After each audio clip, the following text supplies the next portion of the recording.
باب بیماری اور اس کے ثواب کا بیان۔ مومن ہمیشہ آزمائش میں مبتلا رہتا ہے۔ حضرت ابو ہریرہ رضی اللہ عنہ سے روایت ہے کہ رسول اللہ صلی اللہ علیہ وسلم نے فرمایا، مومن کی مثال اس کھیتی کے مانند ہے جس کو ہوائیں ادھر ادھر جھکاتی رہتی ہے، اور یوں مومن کو ہمیشہ مصائب و آزمائشوں کا سامنا کرنا پڑتا ہے۔ اور منافق کی مثال صنوبر کے درخت کی مانند ہے کہ کاٹنے کے وقت کے علاوہ کبھی اس کو ذرا جنبش نہیں ہوتی۔ صحیح بخاری و مسلم۔ نووی رحمۃ اللہ علیہ فرماتے ہیں کہ اہل علم نے کہا، حدیث کا معنی یہ ہے کہ مومن کو اپنے بدن، اہل و عیال اور مال میں بہت تکالیف و مصائب کا سامنا رہتا ہے، اور یہ تکالیف اس کے گناہ مٹا دیتی ہے اور اس کے درجات بلند کر دیتی ہے۔ البتہ کافر کو بہت کم تکالیف پہنچتی ہے، اور اگر کچھ تکلیف پہنچ بھی جائے تو وہ اس کی برائیوں میں سے کچھ بھی نہیں مٹاتی، بلکہ وہ روز قیامت اپنی تمام برائیوں کو لے کر آئے گا۔ شرح مسلم للنووی۔ حضرت کعب بن مالک رضی اللہ عنہ سے روایت ہے کہ رسول اللہ صلی اللہ علیہ وسلم نے فرمایا، مومن کی مثال نرم و نازک کھیتی کی سی ہے جس کو ہوائیں ہلاتی رہتی ہے، کہیں اس کو نیچا کرتی ہے اور کہیں اسے سیدھا کرتی ہے، یہاں تک کہ اس کی موت کا وقت آ جاتا ہے۔ اور منافق کی مثال صنوبر کے درخت کی مانند ہے جو زمین میں مضبوطی کے ساتھ گڑا ہوتا ہے، اس کو کوئی حادثہ پیش نہیں آتا یہاں تک کہ ایک ہی بار اس کو جڑ سے اکھیڑ دیا جاتا ہے۔ صحیح بخاری و مسلم۔ حضرت ابو ہریرہ رضی اللہ عنہ سے روایت ہے کہ رسول اللہ صلی اللہ علیہ وسلم نے فرمایا، مومن مرد اور مومنہ عورت کے جسم، اس کے مال اور اس کی اولاد پر مسلسل مصائب نازل ہوتے رہتے ہیں، یہاں تک کہ جب اس کی اللہ تعالیٰ سے ملاقات ہوتی ہے تو وہ گناہوں سے بالکل پاک ہوتا ہے۔ یہ روایت حسن ہے۔ اللہ تعالیٰ جن سے محبت کرتے ہیں انہیں آزماتے بھی ہے۔ حضرت انس رضی اللہ عنہ سے روایت ہے کہ رسول اللہ صلی اللہ علیہ وسلم نے فرمایا، بلا شبہ بڑا اجر و ثواب اسی کو حاصل ہوتا جس پر آزمائش بڑی ہو، اور اللہ عز و جل جب کسی قوم سے محبت کرتے ہیں تو اسے آزمائش میں مبتلا کرتے ہیں، پھر جو شخص آزمائش پر راضی ہو جائے، یعنی اللہ کا حکم سمجھتے ہوئے اس پر صبر و تحمل کا مظاہرہ کرے، تو اللہ تعالیٰ بھی اس سے راضی ہو جاتے ہیں، اور اگر جزا فضا کرے تو اللہ تعالیٰ اس پر ناراض ہو جاتے ہیں۔ یہ روایت حسن ہے۔ ترمذی وغیرہ۔ حضرت ابو ہریرہ رضی اللہ عنہ سے روایت ہے رسول اللہ صلی اللہ علیہ وسلم نے فرمایا، جس شخص کے ساتھ اللہ تعالیٰ خیر کا ارادہ رکھتے ہیں اسے کسی مصیبت میں مبتلا کر دیتے ہیں۔ صحیح بخاری۔ حضرت انس رضی اللہ عنہ سے روایت ہے رسول اللہ صلی اللہ علیہ وسلم نے فرمایا، جب اللہ تعالیٰ اپنے بندے کے ساتھ بلائی کا ارادہ فرماتے ہیں تو اسے اس کے گناہوں کی سزا دنیا میں ہی دے دیتے ہیں، اور جب اللہ تعالیٰ اپنے بندے سے برائی کا ارادہ فرماتے ہیں تو اس کے گناہوں کی سزا کو اس سے دور رکھتے ہیں، حتیٰ کہ قیامت کے دن اسے اس کے گناہوں کا بدلہ دیا جائے گا۔ یہ روایت حسن ہے۔ ترمذی۔ بیماری کی وجہ سے گناہ معاف ہوتے ہیں۔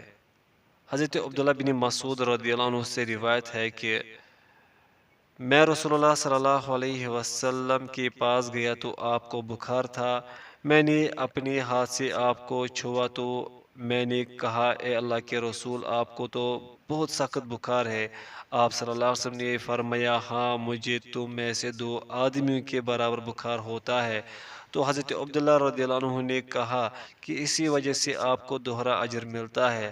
آپ صلی اللہ علیہ وسلم نے فرمایا ہاں۔ پھر آپ نے فرمایا جس مسلمان کو بھی بیماری یا اس کے علاوہ کوئی اور تکلیف پہنچتی ہے تو اللہ تعالیٰ اس کے ذریعے اس کے گناہوں کو اس طرح گرا دیتے ہیں جیسے درخت اپنے پتوں کو گرا دیتا ہے۔ صحیح مسلم وغیرہ۔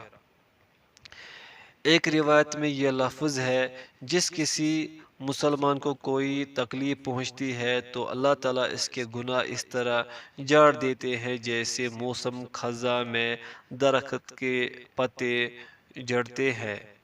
صحیح بخاری۔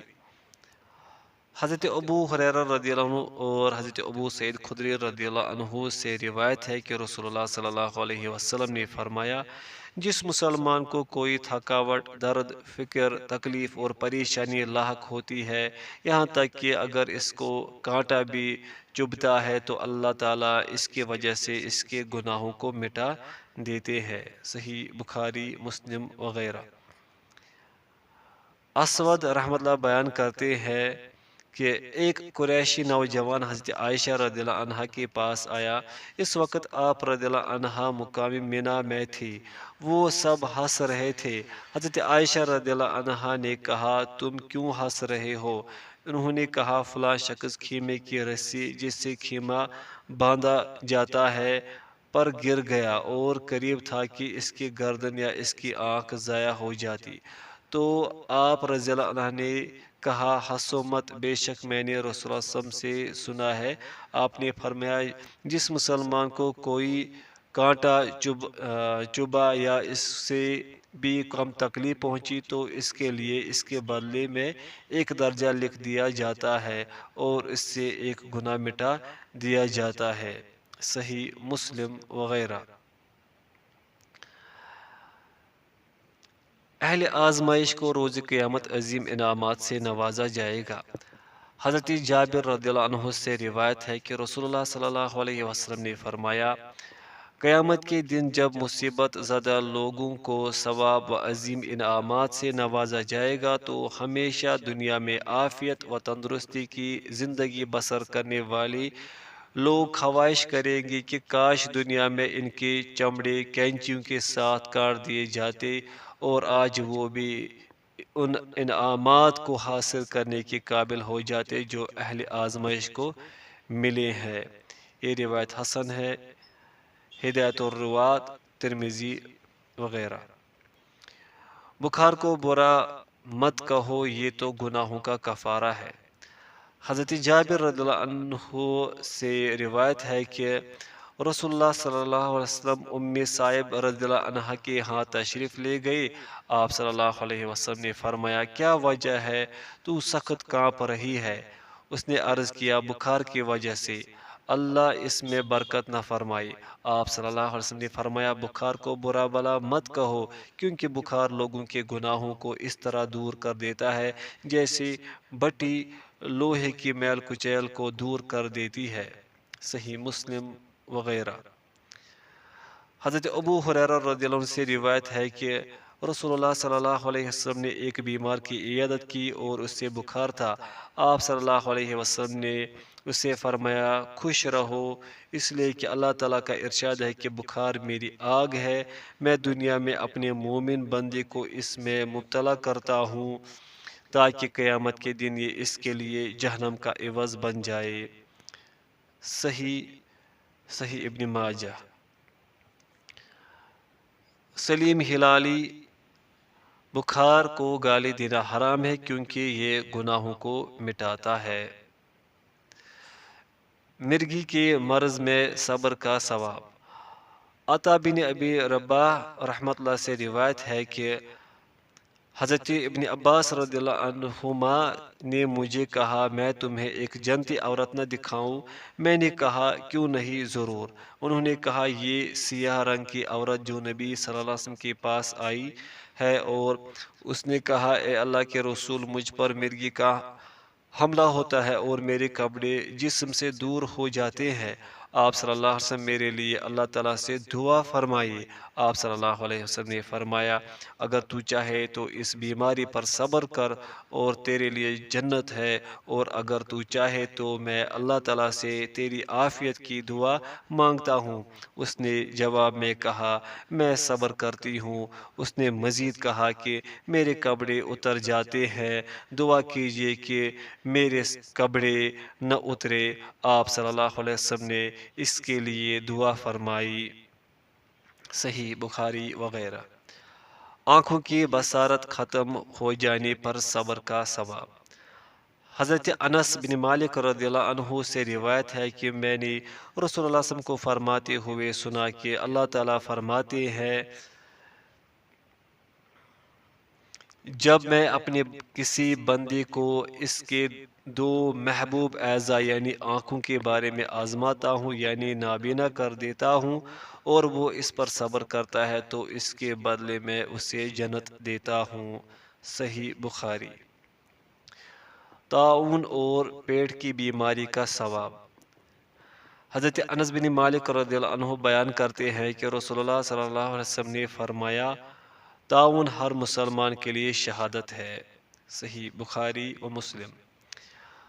حضرت عائشہ رضی اللہ عنہا بیان کرتی ہیں کہ انہوں نے رسول اللہ صلی اللہ علیہ وسلم سے طاعون کی بیماری کے متعلق دریافت کیا تو آپ صلی اللہ علیہ وسلم نے فرمایا یہ ایک عذاب تھا، اللہ تعالیٰ جس پر چاہتا تھا اس پر اسے بھیجتا تھا، پھر اللہ تعالیٰ نے اسے امت محمد کے مومنین کے لیے رحمت بنا دیا۔ اب کوئی بھی اللہ کا بندہ اگر صبر کے ساتھ اس شہر میں ٹھہرا رہے جہاں طاعون پھوٹ پڑی ہو اور یقین رکھے کہ جو کچھ اللہ تعالیٰ نے اس کے لیے لکھ دیا ہے اس کے سوا اس کو اور کوئی نقصان نہیں پہنچ سکتا، اور طاعون میں اس کا انتقال ہو جائے تو اسے شہید جیسا ثواب ملے گا۔ صحیح بخاری۔ حضرت ابو ہریرہ رضی اللہ عنہ سے روایت ہے کہ رسول اللہ صلی اللہ علیہ وسلم نے فرمایا شہید 5 قسم کے ہوتے ہیں، طاعون میں ہلاک ہونے والا، پیٹ کی بیماری میں ہلاک ہونے والا، ڈوب کر مرنے والا، دب کر مر جانے والا اور اللہ کے راستے میں شہادت پانے والا۔ صحیح بخاری مسلم۔ بعض روایت میں 3 اور آدمیوں کا بھی ذکر ہے، ایک پہلو کے درد سے مرنے والا، دوسرا جل کر مرنے والا اور تیسرا وہ عورت جو دوران حمل فوت ہو جائے۔ صحیح ابو داود وغیرہ۔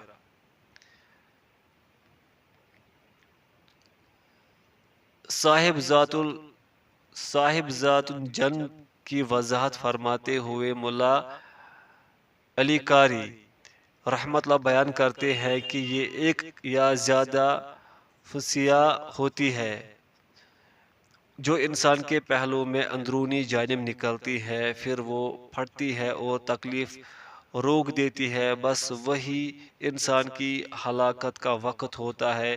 اس کی علامات میں سے یہ ہے کہ پسلیوں کے نیچے درد اٹھتی ہے اور نفس میں تنگی محسوس ہوتی ہے، اس کے ساتھ ساتھ بخار اور کھانسی بھی شروع ہو جاتی ہے اور یہ بیماری عورتوں میں زیادہ واقع ہوتی ہے۔ نووی رحمۃ اللہ علیہ۔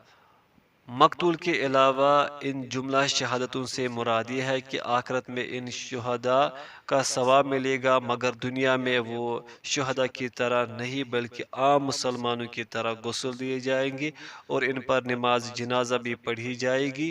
شہداء 3 قسم کے ہوتے ہیں، ایک تو وہ ہے جو دنیا و آخرت میں شہید ہی ہے یعنی جو جہاد میں کفار کے ہاتھوں مارے جائے، دوسری قسم کے شہید وہ ہے جو آخرت میں شہید ہے مگر دنیا میں ان پر شہداء کے احکام نافذ نہیں ہوں گے، ایسے شہداء یہاں اس حدیث میں مذکور ہے۔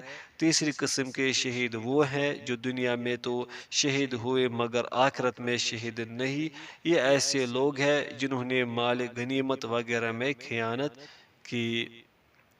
شرح مسلم للنووی۔ طاعون کی بیماری کے متعلق اتنا یاد رہے کہ جس علاقے میں طاعون کی وبا پھیل جائے اس میں داخل ہونے سے رسول اللہ صلی اللہ علیہ وسلم نے منع فرمایا ہے، اور اسی طرح انسان جس علاقے میں خود ہو وہاں اگر تعاون پھیل جائے تو وہاں سے بھاگنے سے بھی منع فرمایا ہے۔ صحیح بخاری۔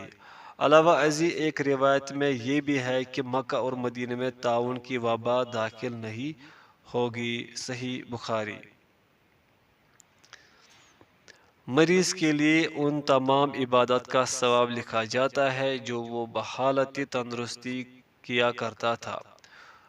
ابو بردہ رحمۃ اللہ نے کہا کہ میں نے اپنے والد حضرت ابو موسیٰ اشعری رضی اللہ عنہ سے بارہا سنا، وہ کہا کرتے تھے کہ نبی کریم صلی اللہ علیہ وسلم نے فرمایا، جب بندہ بیمار ہوتا ہے یا سفر کرتا ہے تو اس کے لیے ان تمام عبادات کا ثواب لکھا جاتا ہے جنہیں وہ اقامت یا صحت و تندرستی کے وقت کیا کرتا تھا۔ صحیح بخاری۔ حضرت عبداللہ بن عمر رضی اللہ عنہ سے روایت ہے کہ رسول اللہ صلی اللہ علیہ وسلم نے فرمایا، جب کوئی شخص اچھے طریقے سے عبادت کرتا ہے پھر وہ بیمار ہو جاتا ہے تو اس کے ساتھ مقرر کردہ فرشتے کو حکم دیا جاتا ہے کہ اس کا عمل اسی طرح تحریر کرتے رہو جس طرح وہ تندرستی میں کرتا تھا، یہاں تک کہ اس کو بیماری سے رہائی عطا کروں یا اس کو موت سے ہمکنار کروں۔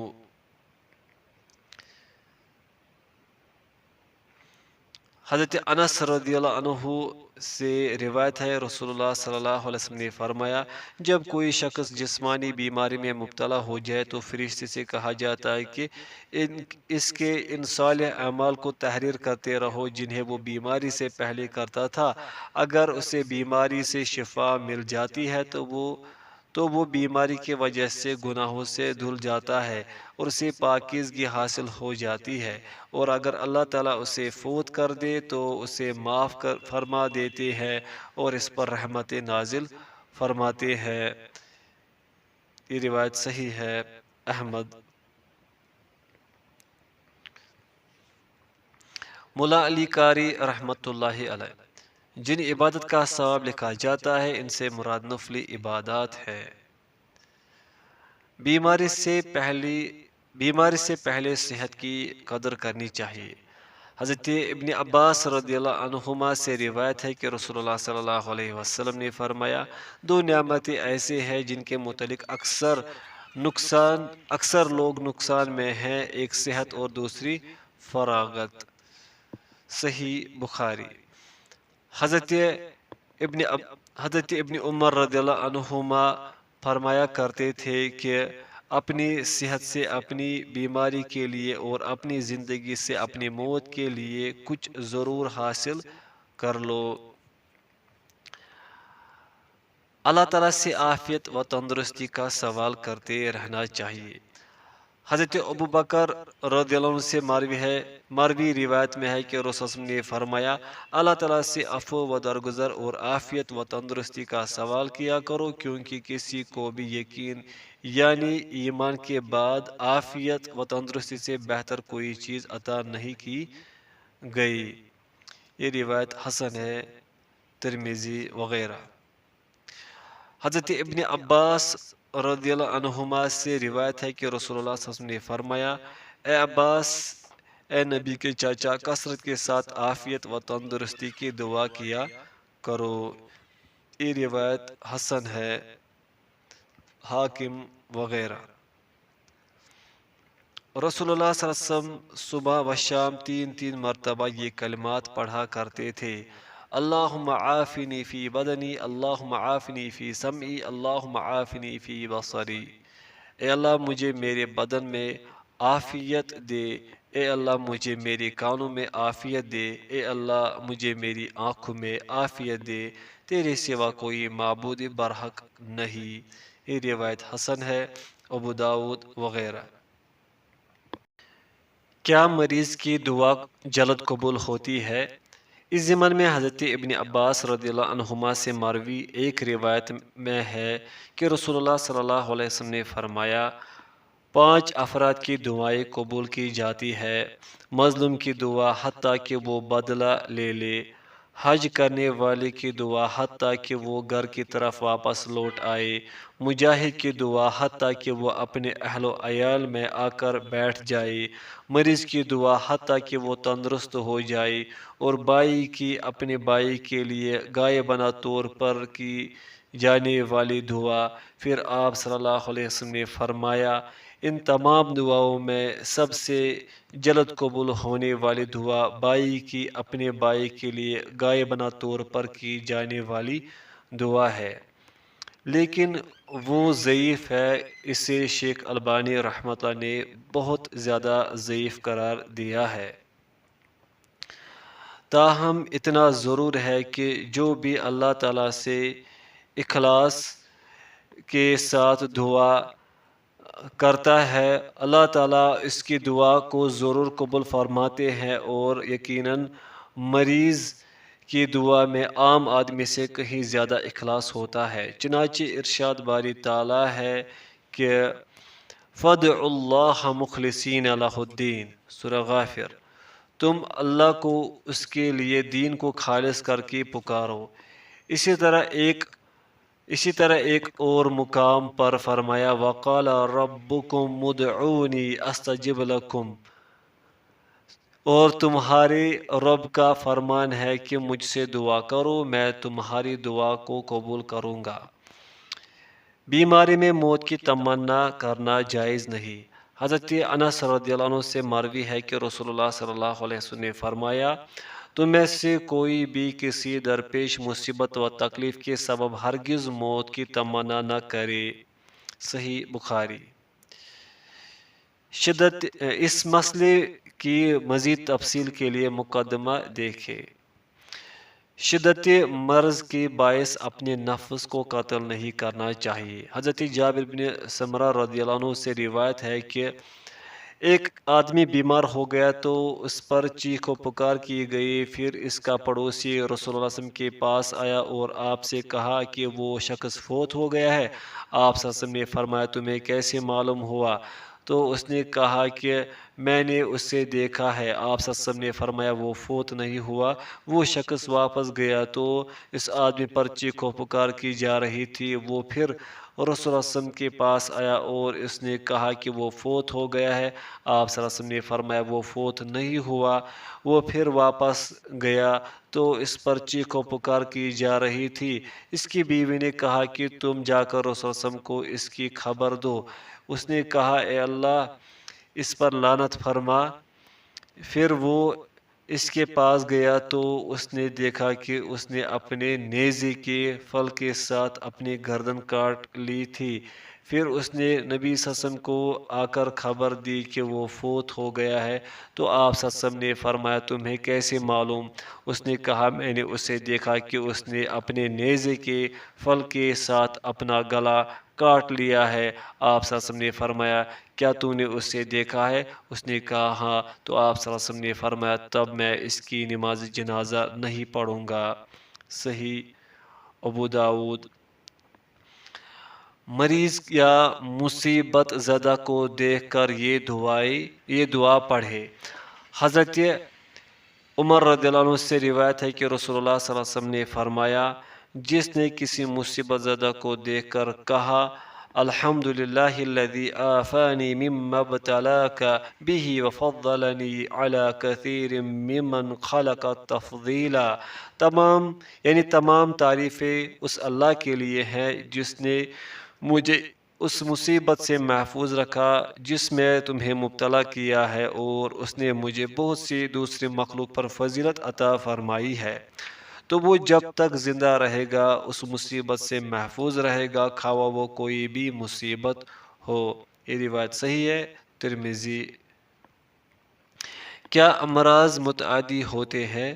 حضرت ابو ہریرہ رضی اللہ عنہ سے روایت ہے کہ رسول اللہ صلی اللہ علیہ وسلم نے فرمایا، کوئی بیماری متعدی نہیں، ماہ سفر اور الو کی نحوست کوئی چیز نہیں۔ ایک دیہاتی نے کہا، اے اللہ کے رسول، پھر اس اونٹ کے متعلق کیا کہا جائے گا جو ریگستان میں ہرن کی طرح صاف چمکدار ہوتا ہے، لیکن خارش والا اونٹ اسے مل جاتا ہے اور اسے بھی خارش لگا دیتا ہے؟ آپ صلی اللہ علیہ وسلم نے فرمایا، لیکن پہلے اونٹ کو کس نے خارش لگائی تھی؟ صحیح بخاری۔ حضرت انس رضی اللہ عنہ سے روایت ہے کہ رسول اللہ صلی اللہ علیہ وسلم نے فرمایا، کوئی بیماری متعدی نہیں، نہ بدفعلی و بدشگونی کی کچھ حقیقت ہے، البتہ مجھے فال پسند ہے۔ صحابہ نے عرض کیا، فال سے کیا مراد ہے؟ آپ صلی اللہ علیہ وسلم نے فرمایا، عمدہ اور بہترین بات سننا اور اچھی امید رکھنا۔ صحیح بخاری، مسلم وغیرہ۔ ان احادیث سے معلوم ہوا کہ کوئی بیماری بھی متعدی نہیں ہوتی، یعنی ایک آدمی سے دوسرے آدمی کو کوئی بیماری بھی نہیں لگ سکتی، لیکن بعض دوسری احادیث اس کے مخالف معلوم ہوتی ہے، جیسے کہ چند حسب ذیل ہے۔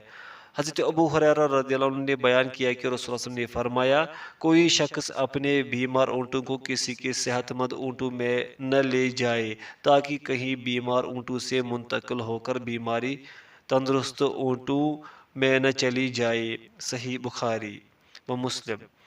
حضرت ابو ہریرہ رضی اللہ عنہ بیان کرتے ہیں کہ رسول اللہ صلی اللہ علیہ وسلم نے فرمایا، کوڑ کے مریض سے یوں فرار اختیار کرو جیسے شیر سے بھاگتے ہو۔ صحیح بخاری۔ عمر بن شریر اپنے والد سے روایت کرتے ہیں کہ وفد ثقیف میں ایک آدمی کوڑ کا مریض تھا، تو نبی کریم صلی اللہ علیہ وسلم نے اس کی طرف پیغام بھیج دیا کہ بے شک ہم نے تجھ سے بیعت کر لی ہے، تو واپس لوٹ جا۔ صحیح مسلم۔ ان بظاہر متعارض احادیث میں تطبیق اس طرح دی گئی ہے کہ جن احادیث میں مذکور ہے کہ کوئی بیماری متعدی نہیں ہوتی، ان میں جاہلیت کے عقیدے کی نفی کی گئی ہے۔ ان کا گمان تھا کہ بیماری بذات خود متعدی ہوتی ہے، اس میں اللہ تعالیٰ کی مشیت کا کوئی دخل نہیں۔ اور جن احادیث میں امراض سے بھاگنے کا ذکر ہے، ان میں بیماری کے اسباب سے اجتناب کی ترغیب دلائی گئی۔ مراد یہ ہے کہ بیماری بذات خود تو متعدی نہیں ہوتی، لیکن اگر اللہ تعالیٰ چاہے تو بیمار آدمی کے جراثیم تندرست آدمی میں منتقل کر کے اسے بیمار کر دے، اور اگر نہ چاہے تو ایک ہی گھر میں بعض افراد کو بیمار کر دے اور بعض کو تندرست رکھے۔ اسی طرح اگر بیماری متعدی ہی ہوتی ہے اور اس میں مشیت الہی کا کوئی دخل نہیں، تو پھر سب سے پہلے جسے بیماری لگتی ہے اسے کہاں سے لگتی ہے؟ احتیاط کی ترغیب بھی اسی لیے دلائی گئی ہے کہ کسی شدید مریض کے جراثیموں کی وجہ سے اللہ کے حکم سے بھی اگر کسی کو بیماری لگ گئی تو جاہل لوگ سمجھ بیٹھیں گے کہ امراض متعدی ہوتے ہیں۔ جمہور علماء اسی جمع و تطبیق کے قائل ہے۔ نووی رحمۃ اللہ علیہ اسی کو ترجیح دیتے ہیں۔ شیخ ابن عثیمین رحمۃ اللہ علیہ انہوں نے اسی تطبیق کو سب سے عمدہ بہترین قرار دیا ہے۔ جن حضرات نے ان احادیث میں نسخ کا دعویٰ کرتے ہوئے کسی ایک کو ناسخ اور دوسرے کو منسوخ قرار دیا ہے، ان کا قول درست نہیں، کیونکہ نسخ کی شرائط میں سے ہے کہ جمع ممکن نہ ہو، حالانکہ یہاں جمع و توفیق ممکن ہے۔ جمع و غالباً تطبیق ہوگی، ممکن ہے۔ اسی طرح نسخ کی شرائط میں سے یہ بھی ہے کہ تاریخ کا علم ہوتا کہ متأخر حکم کو ناسخ بنایا جا سکے، لیکن یہاں یہ بھی موجود نہیں۔